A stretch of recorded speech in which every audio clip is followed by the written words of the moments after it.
The dramatic end credits of Leaving Neverland show Wade Robson supposedly burning his Michael Jackson memorabilia collection, including what looks like Michael's original Thriller jacket, which had people question if it even was the original. It turned out to be a replica worn by Robson himself.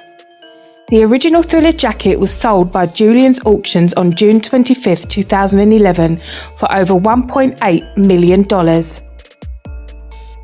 Robson sold a number of items from his collection on eBay and some valuable items through Julian's Auctions back in 2011. Robson claims he sold the items to pay for therapy after his nervous breakdown in 2011. And Julian's Auctions confirmed that Robson said he needed the money. Although we can only see 3 items on the auctioneer's website, totaling a sales price of over $122,000, Julian's also claims that according to Robson, they sold all the items that Robson had been gifted from Michael Jackson in that auction. Robson claims that he burned the items in 2012 after he disclosed his alleged abuse to his therapist and as part of his recovery. So by Robson's own account, we can assume that what we see in the fire are items that he wasn't able to sell on eBay and that didn't have enough value to be auctioned off by Julian's Auctions. Robson asked to be hired as the choreographer of Michael Jackson's Cirque du Soleil show in an email in May of 2011. Just a few days after he started therapy due to a nervous breakdown. He sold his Michael Jackson collection a month later to be able to pay for his therapy sessions. When interviewed on July 30th, 2011, Robson claims he felt a lot of pressure choreographing the Michael Jackson Cirque du Soleil show. In regards to your professional life, we know you've danced with everybody and anybody, choreographed for everybody and anybody. What are you doing now besides raising your child that you now have? Yeah, things have changed since then, raising a boy. But I'm starting on Cirque du Soleil Michael Jackson show. So it's the equivalent of the Beatles Love show that they have, or the Elvis show, but for Michael, which is exciting and terrifying all at the same time because it's such a huge responsibility. But that was why I took it on. Michael was such a huge part of my career and life. We were friends for 20 years before he passed, since I was 7.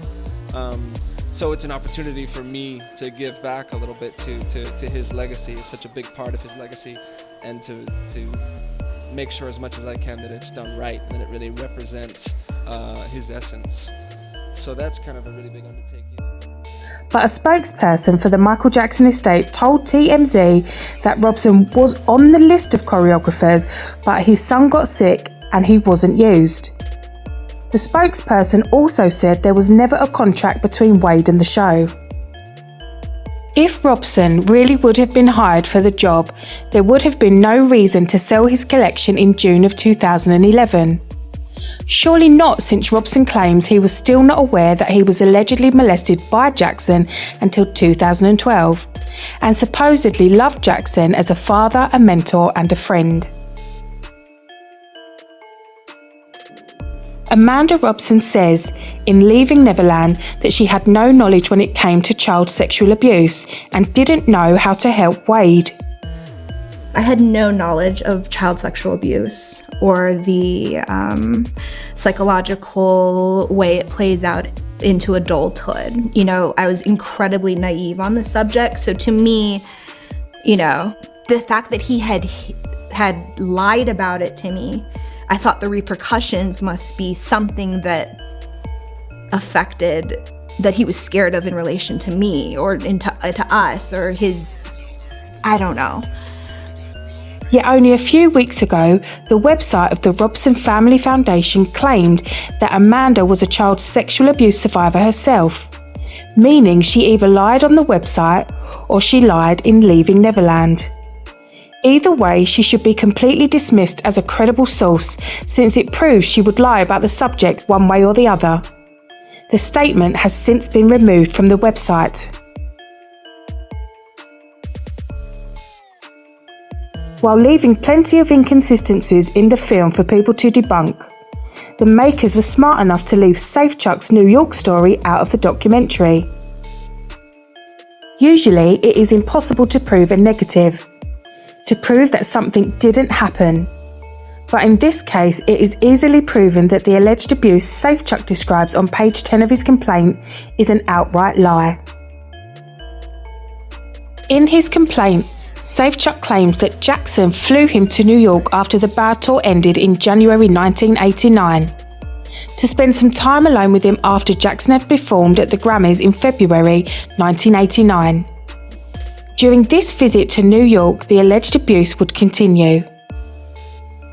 But Jackson never performed at the Grammys in 1989. He performed at the Grammys in 1988.